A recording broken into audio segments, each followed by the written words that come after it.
يا مساء الخيرات والمسرات على أحلى متابعين.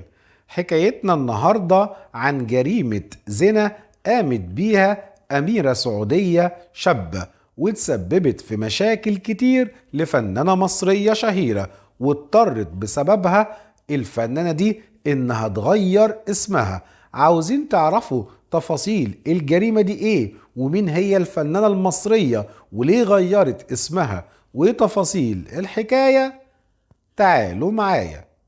حكايتنا النهاردة عن الأميرة السعودية مشاعل بنت فهد، اللي أرسلتها عائلتها بناء على طلبها لبيروت في لبنان عشان تلتحق بالمدرسة. وخلال وجودها هناك وقعت في حب راجل هو خالد الشاعر مهلهل، ابن شقيق علي بن حسن الشاعر سفير المملكة العربية السعودية في لبنان. وبدأت علاقة غرامية بينهم، ولما رجعت المملكة العربية السعودية اتضح انهم اتفقوا على الاجتماع بمفردهم في عدة مناسبات، ووجهت اليه تهمة الزنا. حاولت تزييف غرقها وضبطت وهي تحاول الهروب من المملكة العربية السعودية مع خالد، على الرغم من ان الاميرة كانت بتتنكر في زي راجل، الا ان مفتش جوازات السفر اتعرف عليها في مطار جدة واعيدت بعد ذلك لعائلتها. حستها عائلتها على عدم الاعتراف، ولكن بدل من ده وعدهم بعدم رؤية حبيبها مرة تانية. ولكن لما رجعت لقاعة المحكمة قررت اعترافها 3 مرات وقالت لقد زنيت لقد زنيت لقد زنيت.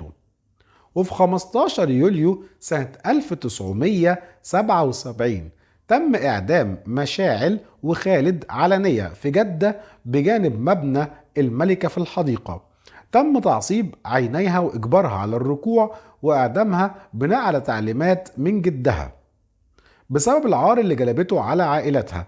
بعد إجبار خالد على مشاهدة إعدامها تم قطع رأسه بالسيف. استوحيت وفاتها والأحداث اللي قادت لقتلها في فيلم دراما وثائقية أنتج عام 1980، وهو فيلم موت أميرة. وقامت بدور الأميرة فيه الممثلة المصرية سوزان أبو طالب أو سوسن بدر، وكان معاها محمد توفيق في دور الأمير محمد بن عبد العزيز، وعبد الله محمود وسمير صبري وصلاح جاهين.